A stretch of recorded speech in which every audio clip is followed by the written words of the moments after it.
Friends, मैं Ravi sir आप सभी का त्रिनेत्रा कैरियर इंस्टीट्यूट पर स्वागत करता हूं। उम्मीद करता हूं कि आप सभी लोग अच्छे मस्त और स्वस्थ होंगे और अपनी पढ़ाई अच्छे से कर रहे होंगे, अपने सुंदर से नोट्स आप बना रहे होंगे। पिछली वीडियो में हम लोगों ने बात किया था विलियन क्या होता है, विलियन के गुणधर्म क्या होते हैं और कितने प्रकार के विलियन होते हैं, यहाँ तक हम लोगों ने बात कर लिया था। आज ये वीडियो नंबर 2 है। इस वीडियो में हम लोग बात करने वाले हैं विलेयता क्या होता है और गैसों की द्रव में विलेयता किस प्रकार होती है। इसके बाद हम लोग बात करेंगे विलेयता को प्रभावित करने वाले कारक। तो देखिए, इसमें सबसे पहला हेडिंग मैंने लिखा है कि विलेयता क्या होती है। तो विलेयता क्या होता है, किसी भी पदार्थ का वह अधिकतम मात्रा जो 100 ग्राम विलायक में घुल सके उसे हम उस पदार्थ की विलेयता कहते हैं।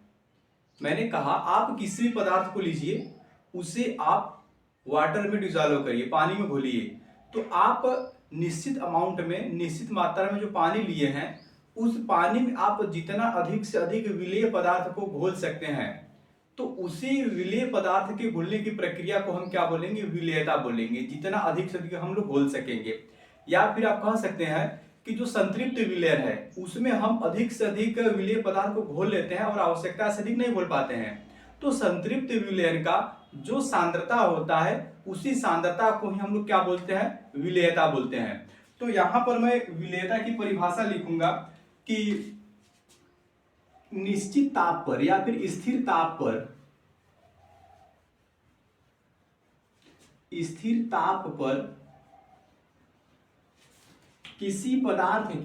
किसी पदार्थ का मतलब है विलेय पदार्थ, किसी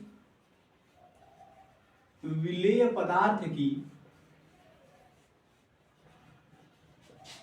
वह अधिकतम मात्रा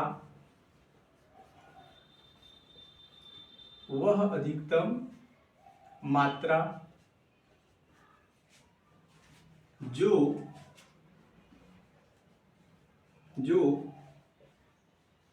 100 ग्राम विलायक में घुल सके,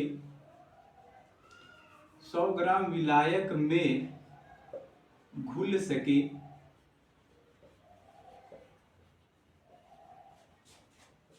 उसे विलेयता कहते हैं।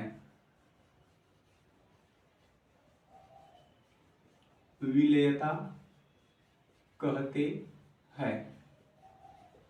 एक तो ये डेफिनेशन होती है विलेयता की कि किसी भी पदार्थ की वह अधिकतम मात्रा जो हम 100 ग्राम विलायक में घोल सके, उस घुले हुए अधिकतम मात्रा को ही हम लोग क्या बोलेंगे, विलेयता बोलेंगे।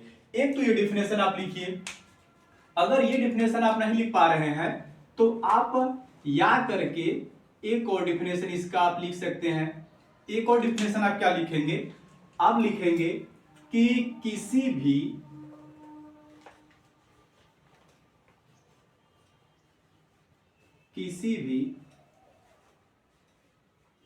संतृप्त विलयन की,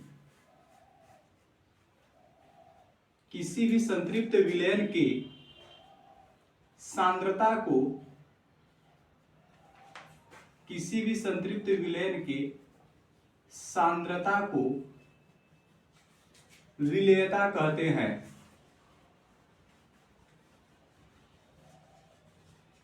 विलेयता कहते हैं।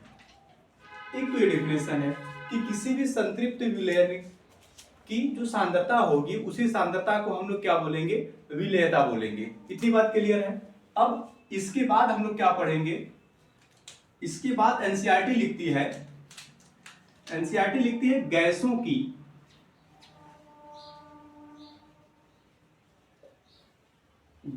की द्रवों में विलेयता, solubility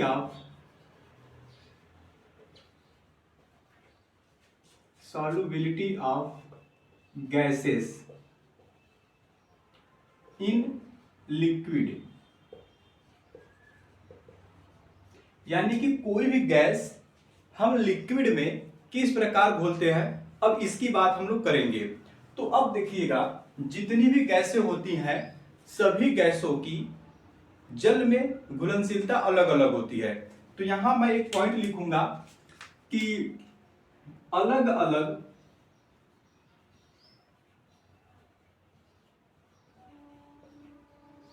अलग गैसों की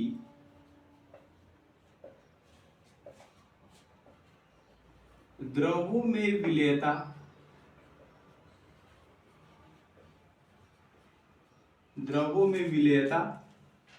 अलग अलग होती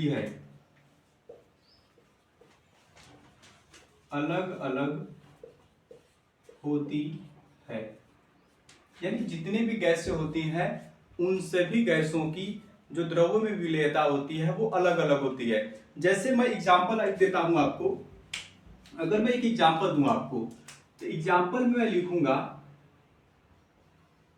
एग्जांपल जैसे देखिए, ऑक्सीजन जो होती है वो जल में कम घुलनशील होती है, जबकि CO2 और HCl जल में बहुत ज्यादा घुलनशील होती है।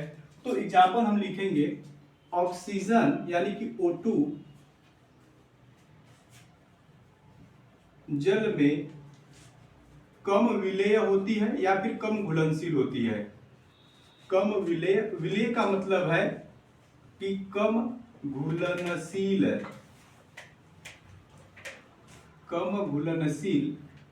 होती है। ये पहला एग्जांपल। दूसरा एग्जांपल आप लिखेंगे कि CO2 और H2O, सॉरी CO2 और HCl, CO2 और HCl, अच्छा CO2 और HCl क्या है, ये गैस है। अब ये क्या होगा, ये जल में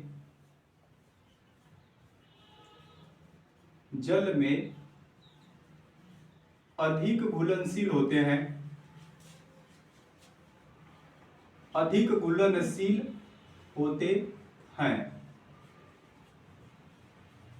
CO2 और HCl गैस में अधिक घुलनशील होते हैं, जबकि O2 क्या होता है, जल में कम घुलनशील होता है। क्या इतनी बात क्लियर हो रही है? अब इसके अच्छा एक बात मैं आपको बताऊंगा, बहुत ही बेहतरीन बात बताऊंगा कि जो ये घुलनशीलता या फिर जो ये विलेयता होती है, समझिए बात को, नोट करके एक लाइन आप लिखेंगे, हमारे साथ नोट करके एक लाइन आप लिखेंगे कि जो ये घुलनशीलता होती है, आप लिखिए जो विलेयता होती है, विलेयता, या इसी को हम लोग क्या बोल रहे हैं, घुलनशीलता। विलेयता या ये जो घुलनशीलता होती है गैसों की, किसी भी गैस की, ये क्या होती है, समानुपाती होती है किसके, अवशोषण गुणांक के,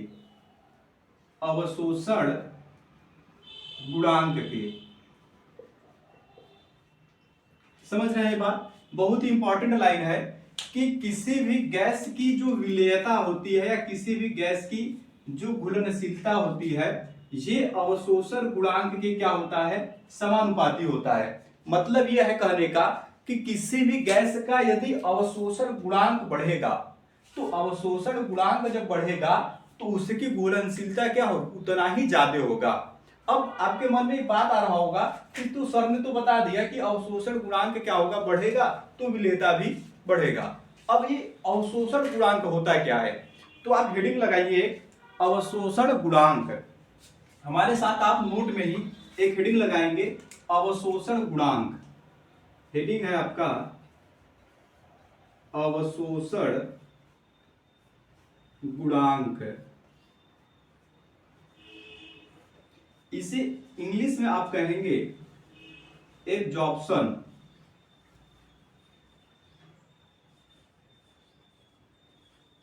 एब्जॉर्प्शन कोफिशिएंट। एब्जॉर्प्शन कोफिशिएंट क्या होता है, आप देखिए एनटीपी पर, एनटीपी का फुल फॉर्म क्या होता है, नॉर्मल टेम्परेचर प्रेशर। तो एनटीपी पर किसी भी विलायक के निश्चित आयतन में गैस की जितनी मात्रा घुली होगी या फिर आयतन घुले होंगे उसे हम क्या बोलेंगे, अवशोषण गुणांक। तो आप हमारे साथ लिखेंगे कि एनटीपी पर किसी विलायक के किसी विलायक के निश्चित आयतन में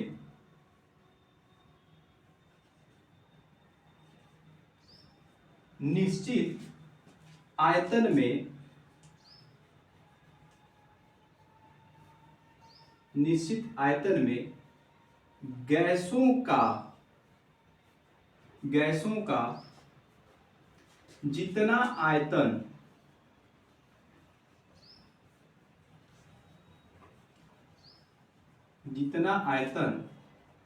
घुला होता है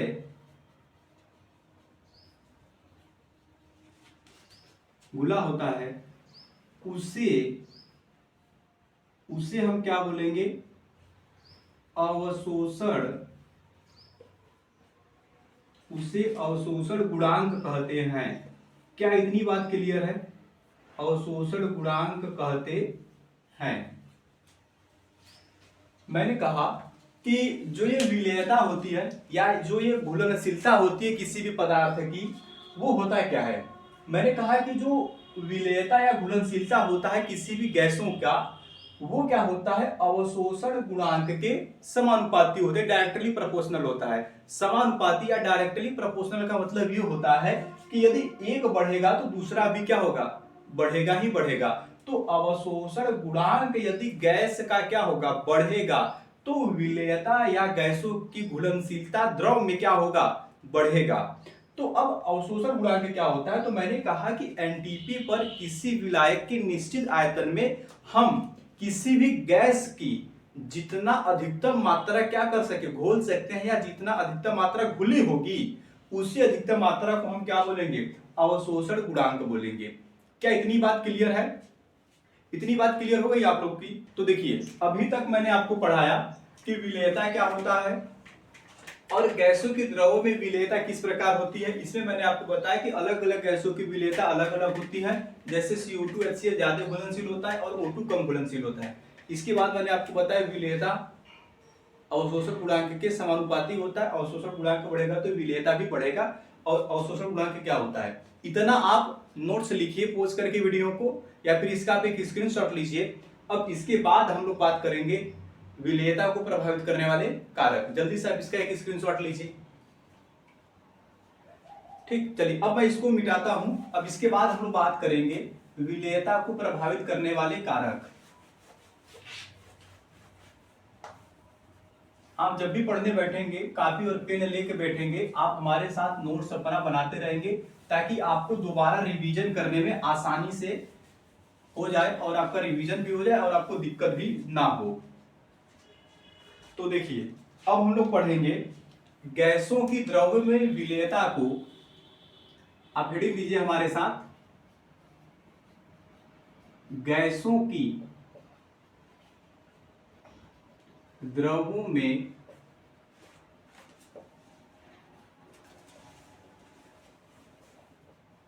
विलेयता को प्रभावित करने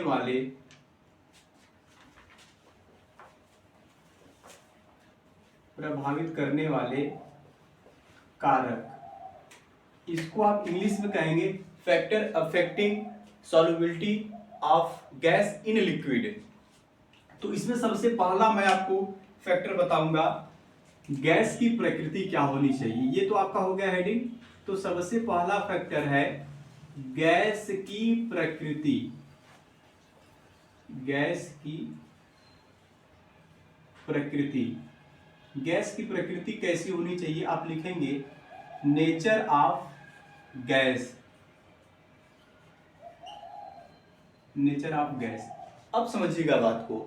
सामान्यतः ऐसा गैस जिसका प्रकृति विलायक जैसा होगा वो ज्यादा विलेय होगा। कहां? विलायक में। कहने का मतलब यह है कि यदि विलायक की प्रकृति ध्रुवीय है तो गैस की भी प्रकृति कैसी होनी चाहिए? ध्रुवीय होनी चाहिए। क्योंकि मैं आपको पहले वीडियो में बता रखा हूं कि समान समान को घुलता है। कहने का मतलब है विलेय पदार्थ को यानी ध्रुवीय विलेय पदार्थ है तो ध्रुवीय विलायक में घुलेगा, और अध्रुवीय विलेय है तो अध्रुवीय विलायक में घुलेगा। तो यहां पर मैंने लिखा प्रकृति कैसी होनी चाहिए गैस की। तो सामान्यतः ऐसे गैस जो अपने आयनों में टूट सके, या ऐसे गैस जो ध्रुवीय हो, या ऐसे गैस जो विलायक से क्रिया कर सकते हैं, उन गैसों की विलेयता क्या होती है, लिक्विड में अधिक होती है। तो आप इसमें लिखेंगे कि आयनों में टूटने वाले गैस, आयनों में टूटने वाले गैस, टूटने वाले गैस या आयनों में, अच्छा आयनों में तो हो गया, या ध्रुवीय गैस अथवा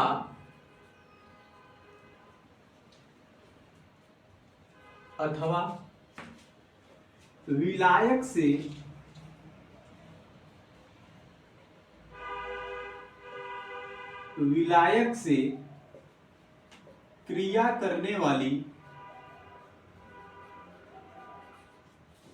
करने वाली गैस द्रव में अधिक घुलनशील होते हैं, अधिक घुलनशील होते हैं। इतनी बात समझ में आई। यानी कि ऐसे विलेय पदार्थ जिनकी पूरी की पूरी प्रॉपर्टी, जिनकी पूरी की पूरी प्रकृति कैसी हो, विलायक जैसा होगा, वो विलायक में क्या होंगे, आसानी से घुल जाएंगे। तब यानी गैस की विलेयता क्या होगा, बढ़ेगा। यानी कि आयन टूटने वाली गैस या ध्रुवीय गैस या विलायक से क्रिया करने वाली गैसों की द्रवों में विलेयता क्या होती है, घुलनशीलता अधिक होती है। जैसे एक एग्जांपल देखिएगा, जैसे एग्जांपल एक मैं लिखता हूं, एग्जांपल समझिए। जैसे मैं कहूं कि मैं लेता हूं NH3 और मैं लेता हूं H2O। चलिए H2O को मैं HOH लिखा हूं। तो ये जब रिएक्शन करते हैं तो यहां क्या बनता है, यहां बनता है NH4OH, अमोनियम हाइड्रोक्साइड। अब जो ये अमोनियम हाइड्रोक्साइड है ये टूटेगा कहां पर, अपने आयनों में। तो इस पर आएगा क्या, एक पॉजिटिव चार्ज, और OH पर क्या आएगा, निगेटिव चार्ज। तो ध्रुवीय का मतलब ये है कि ये जो आप यहाँ पर चार्ज देख रहे हैं, यही चार्ज की वजह से ये क्या होते हैं, ध्रुवीय होते हैं। दूसरा एग्जांपल आप देखिएगा, मैं यहां लिखता हूं दूसरा एग्जांपल। जैसे मैं कह दूं कि मैं ले रहा हूं हाइड्रोजन क्लोराइड। इस हाइड्रोजन क्लोराइड को मैं कहां डिजॉल्व कर दूं, जल में। तो ये क्या होगा, H+ बनाएगा और प्लस Cl माइनस बनाएगा, यही तो बनाएगा। अगर एक एग्जांपल मैं लूं H2O प्लस CO2, तो ये क्या बनाएगा, ये बनाएगा H2CO3। ये बहुत ही कम समय के लिए बनता है। अब ये क्या करेगा, ये टूटेगा 2H+ प्लस CO3 पर डबल माइनस, कार्बोनेट आयन में क्या होगा, ये टूट जाएगा। क्लियर है बात। अब जैसे देखिए एक लाइन और मैं लिखूंगा कि ऐसे ध्रुवीय गैस जिनकी प्रकृति विलायक जैसी होगी वो तो क्या होंगे, विलेयता उनकी द्रव में अधिक होगी। लेकिन जिनकी प्रकृति विलायक जैसी नहीं होगी वो क्या करेंगे, तो उनके लिए आप लिखेंगे एक लाइन और, इसमें आप लिखेंगे कि आयनों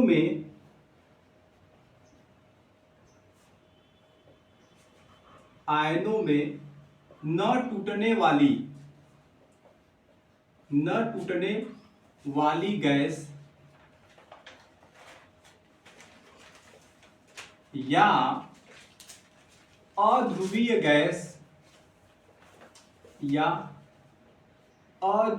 गैस अथवा विलायक से विलायक से क्रिया ना करने वाली, विलायक से क्रिया ना करने वाली गैसों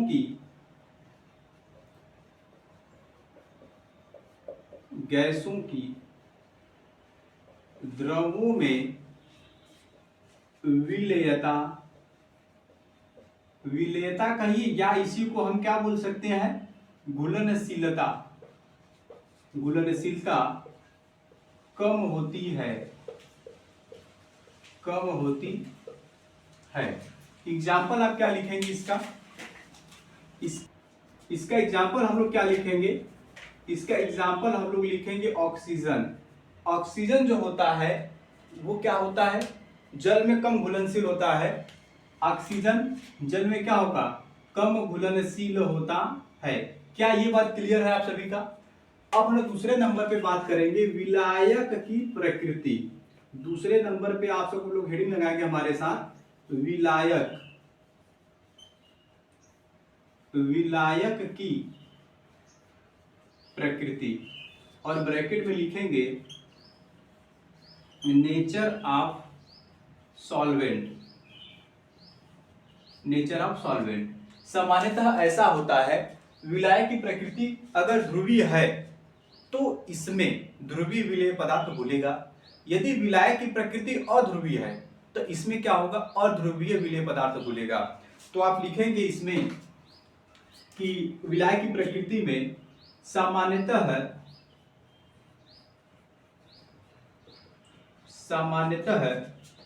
ध्रुवीय विलायकों में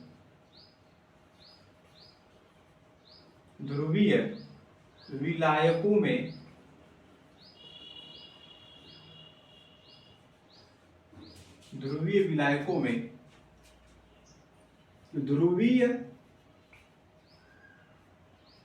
विलेय पदार्थ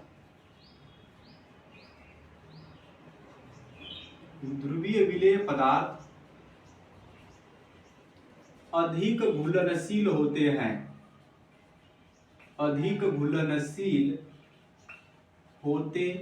हैं।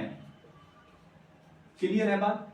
यानी कि जिसकी प्रकृति विलायक जैसी होगी वो क्या होगा, अधिक घुलनशील होगा। जैसे एग्जाम्पल मैं आपको बताता हूं, एग्जाम्पल लिखेंगे आप, एग्जाम्पल में लिखिए HCl और NH3, ये दोनों क्या हैं, ये दोनों होते हैं ध्रुवीय गैस। ये दोनों कैसे होते हैं, ध्रुवीय गैस होते हैं। ये दोनों क्या होते हैं, ध्रुवीय विलायक में अधिक घुलनशील होते हैं। तो आप लिखेंगे HCl तथा NH3 ध्रुवीय विलायकों में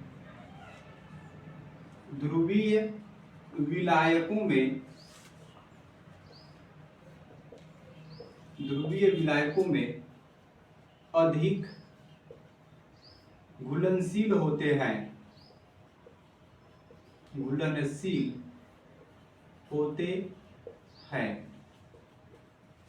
क्लियर है बात? अच्छा, एक बात आपके मन में आ रहा होगा कि मैंने HCl और NH3 को लिख दिया है ध्रुवीय गैस, तो किसी भी गैस की ध्रुवीयता को आप कैसे पहचानेंगे? किसी भी गैस को देख करके आपको कैसे पहचानेंगे कि हाँ वो गैस ध्रुवीय है कि अध्रुवीय गैस है? समझ रहे हैं बात को? तो जैसे आप एक हेडिंग देंगे, एक नोट करके आप एक हेडिंग दीजिएगा हमारे साथ, नोट करके एक हेडिंग दीजिए, ध्रुवीयता की पहचान करना। ध्रुवीयता की पहचान करना। कैसे आप पहचानेंगे कि कौन ध्रुवीय है और कौन अध्रुवीय है? तो इसमें आप सबसे पहला पॉइंट लिखेंगे, एक ध्रुवीय बंध होना चाहिए और कोणीय संरचना होना चाहिए। तो आप लिखेंगे एक ध्रुवीय बंध होना चाहिए, एक ध्रुवीय बंध होगा इसमें। दूसरे नंबर पे आप लिखेंगे कि कोणीय संरचना होगा। यदि गैस में कोणीय संरचना आपको देखने को मिल रहा है, तो इसका मतलब है कि वो गैस क्या होगा, ध्रुवीय होगा। समझ रहे हैं बात को। इसके अलावा केंद्रीय परमाणु पर किसी भी गैस के केंद्रीय परमाणु पर एक एकाकी इलेक्ट्रॉन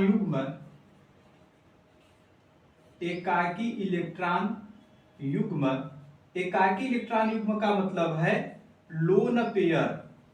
एकाकी इलेक्ट्रॉन युग्म का मतलब क्या है, लोन पेयर है। अगर केंद्रीय परमाणु के ऊपर क्या है, एकाकी इलेक्ट्रॉन युग्म या एक लोन पेयर है, तो वो गैस क्या होगा, ध्रुवीय गैस होगा। क्लियर हो रही है बात। यानी कि एक ध्रुवीय बंध होना चाहिए, कोणीय संरचना होनी चाहिए, और केंद्रीय परमाणु पर एक एकाकी इलेक्ट्रॉन युग्म या फिर इलेक्ट्रॉन का एक लोन पेयर होगा, तो उसे हम क्या बोलेंगे, वो ध्रुवीय गैस होगा।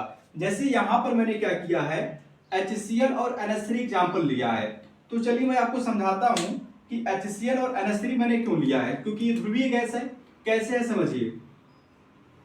अच्छा, आप सभी को पता है कि इन सभी गैसों में कौन सा बंध होता है, सहसंयोजक बंध होता है। तो देखिए H और Cl के बीच का जो बंध है, इनका जो सहसंयोजी इलेक्ट्रॉन होगा। अच्छा, इस बंध को बनाने के लिए दो इलेक्ट्रॉन भाग लेते हैं, एक इलेक्ट्रॉन हाइड्रोजन का होगा, एक क्लोरीन का होगा। तो नियमानुसार इलेक्ट्रॉन को होना चाहिए कहाँ, बॉन्ड के एकदम बीच में। नियमानुसार इलेक्ट्रॉन को कहाँ होना चाहिए, इलेक्ट्रॉन को होना चाहिए इस बॉन्ड के बीच में।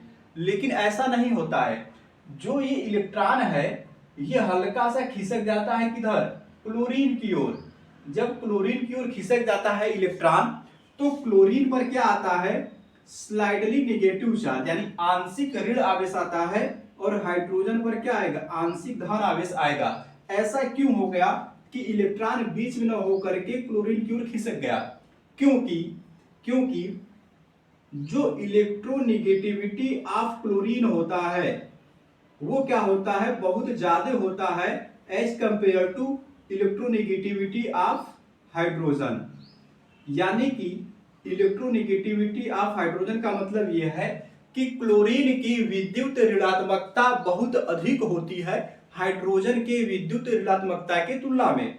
अब विद्युत ऋणात्मकता क्या है, किसी भी परमाणु के द्वारा इलेक्ट्रॉन को या फिर इलेक्ट्रॉन युग्म को अपनी ओर आकर्षित कर लेना विद्युत ऋणात्मकता कहलाता है। तो यहां पर क्या हुआ है, इलेक्ट्रॉन युग्म क्लोरीन की तरफ खिसक गया है। इसका मतलब है कि क्लोरीन की विद्युत ऋणात्मकता क्या है, अधिक है हाइड्रोजन से। तो यहां पर क्या आया, आंशिक ऋण आवेश, और यहां पर आंशिक धन आवेश। तो ये क्या हो गया, ये ध्रुवीय हो गया। ध्रुवीय का मतलब ये पॉजिटिव निगेटिव चार्ज आ गया, तो ये क्या हो गया, ध्रुवीय हो गया। दूसरा एग्जांपल है NH3 का, समझिएगा। NH3 है, ये N हो गया, ये H हो गया, ये H हो गया और ये H हो गया। क्या कोई कोणीय संरचना है, बिल्कुल है, कोणीय संरचना भी है। अब समझिए बात को, ये जो है ये सहसंयोजक बंध है, तो नियमानुसार इनके इलेक्ट्रॉनों को कहां होना चाहिए, नियमानुसार इन इलेक्ट्रॉनों को एकदम बॉन्ड के बीच में होना चाहिए। लेकिन ऐसा नहीं होता है। रीजन क्या है, नाइट्रोजन की विद्युत ऋणात्मकता अधिक होती है हाइड्रोजन की तुलना में। जैसे यहाँ क्लोरीन की विद्युत ऋणात्मकता अधिक थी तो इलेक्ट्रॉन को खींच लिया अपनी ओर, वैसे यहाँ पर भी नाइट्रोजन की विद्युत ऋणात्मकता अधिक होती है, तो जो ये इलेक्ट्रॉन है ये कहाँ खिसक जाएगा, नाइट्रोजन की ओर खिसक जाएगा। तो जब नाइट्रोजन की ओर खिसक जाएगा तो नाइट्रोजन पर क्या आएगा, आंशिक ऋण आवेश आएगा, कितना, 3 ठो, क्योंकि 3 बॉन्ड है तो तीनों इलेक्ट्रॉनों को अपनी ओर खींचेगा ना। जब तीनों इलेक्ट्रॉनों को खींचेगा तो 3 आंशिक ऋण आवेश आएगा, और इस हाइड्रोजन पर क्या आएगा, आंशिक धन आवेश आएगा। समझ रहे हैं बात को। तो ये क्या है, कोणीय संरचना भी है और ये क्या है, पोलर भी है। इसके बाद H2O ले लेते हैं। अच्छा, यहां पर मैं लिखा हूं केंद्रीय परमाणु पर एकाकी इलेक्ट्रॉन युग्म या लोन पेयर होना चाहिए। तो ये जो नाइट्रोजन होता है अमोनिया का गैस का, यहां पर होता है एक lone pair of electron. Clear है बात। अब लेते हैं H2O को। तो अगर मैं H2O लूंगा तो ये O होता है, ये H होता है और ये H होता है। उल्टा V से स्ट्रक्चर होता है H2O का। तो देखिए इन दोनों के बीच में क्या है, सहसंयोजक बंध है। अब सहसंयोजक बंध है तो साझे का इलेक्ट्रॉन युग्म कहाँ होना चाहिए, इस बॉन्ड के बीच में होना चाहिए, लेकिन ऐसा नहीं होता है। ये इलेक्ट्रॉन खिसक के चला जाता है थोड़ा सा कहाँ, ऑक्सीजन की ओर। रीजन आप सेम वही बताएंगे कि ऑक्सीजन की विद्युत ऋणात्मकता हाइड्रोजन से अधिक होती है, इसकी वजह से इस ऑक्सीजन पर आंशिक ऋण आवेश आएगा 2, क्योंकि दोनों हाइड्रोजन के इलेक्ट्रॉन खींच रहा है। अब इस हाइड्रोजन पर आएगा आंशिक धन आवेश और इस पे भी आंशिक धन आवेश, और जो H2O का वाटर में ऑक्सीजन होता है पानी का, इस पर होता है एक लोन पेयर ऑफ इलेक्ट्रॉन। अगर ये सब कैरेक्टरिस्टिक्स आपको किसी भी गैस में दिख रही है तो वो गैस ऑलवेज कैसा होगा, ध्रुवीय गैस होगा। क्लियर हो रही है बात। अब यहां पर आप एक लाइन और लिख सकते हैं कि मैंने लिखा है कि प्रकृति में सामान्यतः ध्रुवीय विलायकों में ध्रुवीय विलेय पदार्थ की घुलनशीलता अधिक घुलनशील होते हैं, या ध्रुवीय विलेय पदार्थ की घुलनशीलता अधिक होती है। आप इसमें एक लाइन और लिख सकते हैं कि सामान्यतः अध्रुवीय विलेय पदार्थ अध्रुवीय विलायक में घुलते हैं। समझ पाए इतनी बात। तो आप इसका क्या करेंगे, एक स्क्रीनशॉट लीजिए, इसके बाद हम लोग आगे बात करेंगे।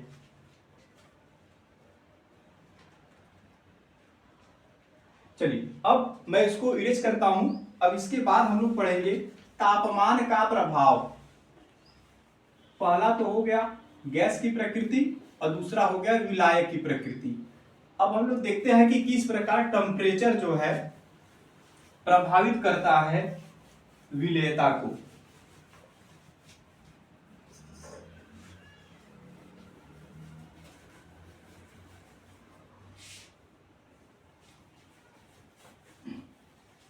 चलिए अब हम लोग पढ़ेंगे कि कैसे जो विलेयता होती है ये तापमान के द्वारा इफेक्टिंग होती है। तो आप तीसरे नंबर पे हेडिंग देंगे तापमान का प्रभाव। तापमान का प्रभाव और ब्रैकेट में लिखेंगे आप इफेक्ट ऑफ टेम्परेचर। ठीक, इफेक्ट ऑफ टेम्परेचर। समझिए बात को।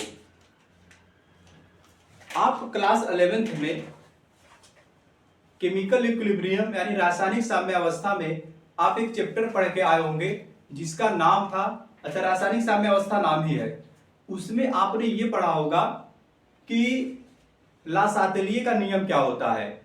तो अकॉर्डिंग टू लासातेलिये नियम के जो ऊष्माक्षेपी अभिक्रिया होता है उन अभिक्रियाओं के लिए अगर हम तापमान बढ़ाएंगे तो विलेयता घटती है। कैसे घटती है, पहले एक रिएक्शन से मैं आपको समझाता हूं। पहले आप लिखेंगे हमारे साथ कि लासातेलिये के नियमानुसार, पहले आप लिखेंगे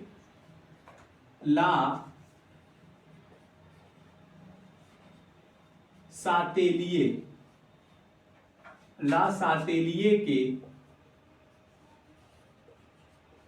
नियमानुसार ऊष्माक्षेपी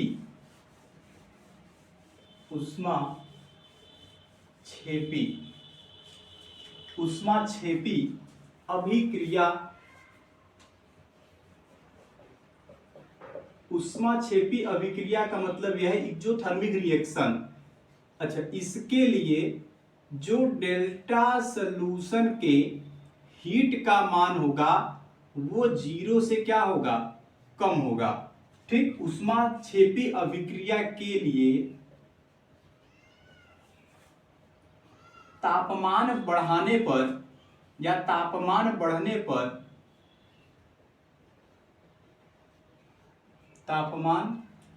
बढ़ने पर गैस की विलेयता घटती है। गैस की विलेयता घटती है। ठीक, गैस की विलेयता क्या हो जाएगी, घट जाएगी। कब, जब ऊष्माक्षेपी अभिक्रिया होगा और तापमान बढ़ने पर गैस की विलेयता क्या हो जाएगी, घट जाएगी। समझ में आ रही है बात। अब कैसे घटेगी समझिए एक एग्जांपल से। मैं आपको ये बात एक एग्जांपल से समझाता हूं। ठीक, मैं लिख रहा हूं H2O प्लस CO2। ठीक, जब ये रिएक्शन करेंगे तो यहां पर क्या बनता है, H2CO3 बनता है।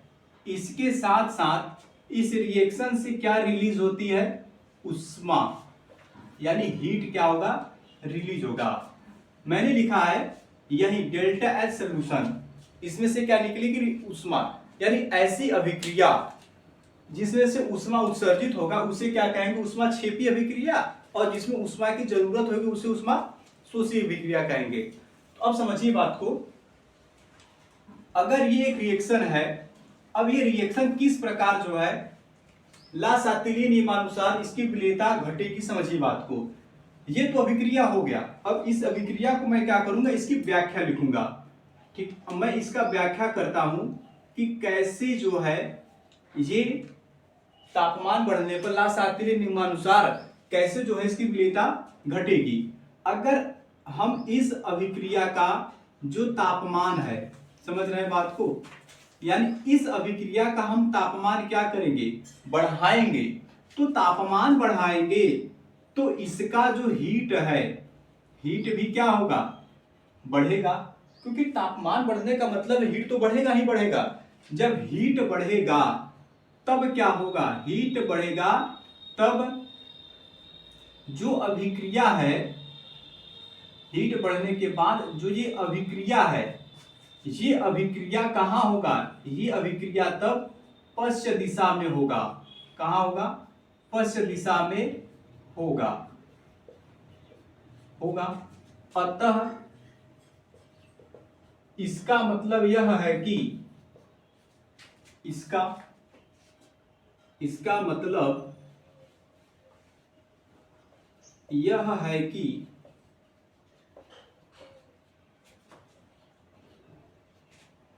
गैस की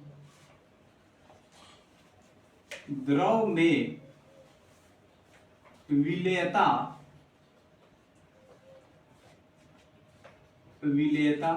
घटेगी। समझ रहे हैं बात को, कैसे घटेगी समझिए। जब मैं इस रिएक्शन का तापमान बढ़ाऊंगा तो हीट भी क्या होगा, बढ़ेगा। जब हीट बढ़ेगा तो ये रिएक्शन क्या होगा, पश्चिम दिशा में। ये बहुत इंपॉर्टेंट टर्म है। ये अभिक्रिया क्या होगा, पश्चिम दिशा में होगा। पश्चिम दिशा का मतलब है H2CO3 जो बना है, इस H2CO3 से फिर क्या बनेगा, CO2 और H2O बनेगा। जब CO2 और H2O बनेगा H2CO3 से, तो इसका क्या मतलब हुआ कि H2O के अंदर जो CO2 जो घुला है H2O के अंदर, वो H2O से अलग होगा। क्लियर हो रही है बात।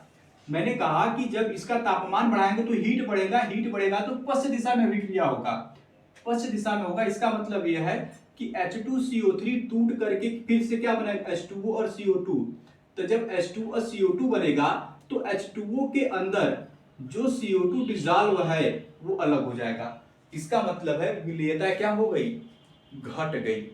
आप यहां इसी में अब लिखेंगे ला-शास्त्रीय नियमानुसार ही। दूसरा पॉइंट में लिख रहा हूं, ला-शास्त्रीय नियमानुसार आप क्या करेंगे, यहां पर मैंने लिखा है क्या, ऊष्माक्षेपी अभिक्रिया। तो आप लिखेंगे ला-शास्त्रीय नियमानुसार उष्मा शोषी, ठीक, उष्मा शोषी अभिक्रिया के लिए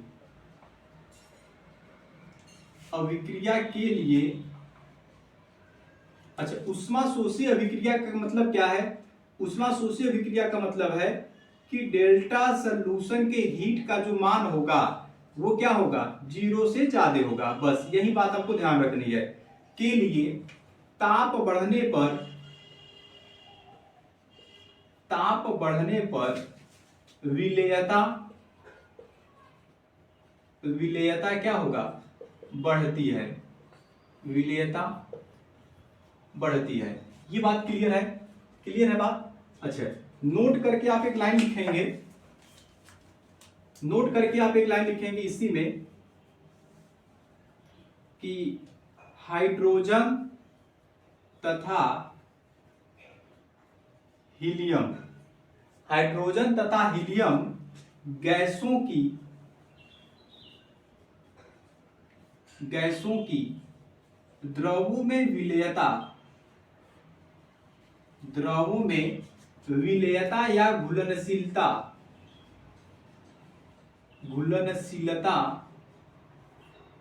अधिक होती है।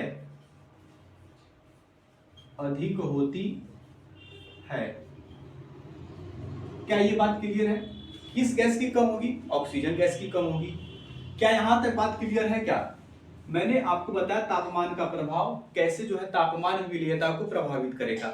यहां तक बात क्लियर है। अब इसके बाद हम लोग क्या बात करेंगे? दाब का प्रभाव। ठीक है, इसके बाद हम लोग क्या बात करेंगे?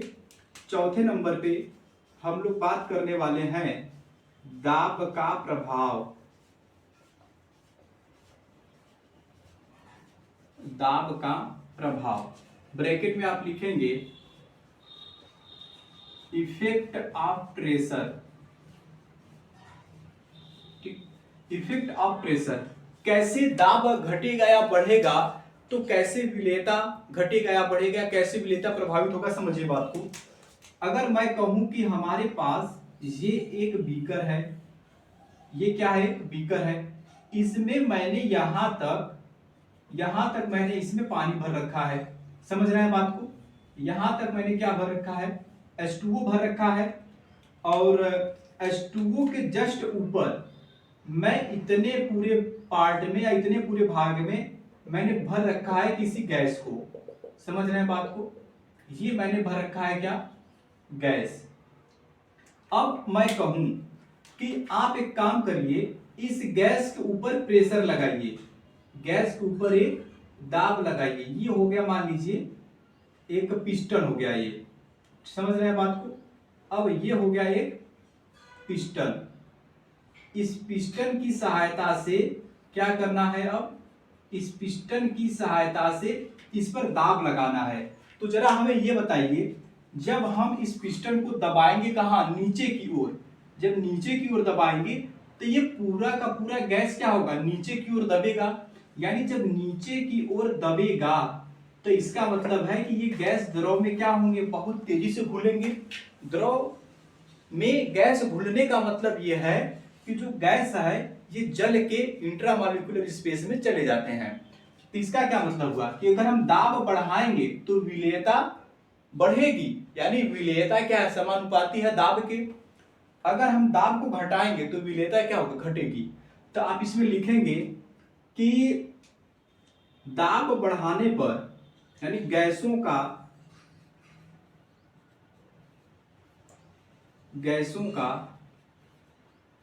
दाब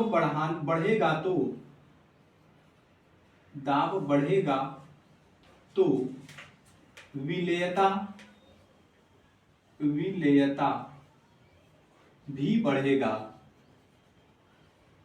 विलेयता भी बढ़ेगा तथा दाब घटाने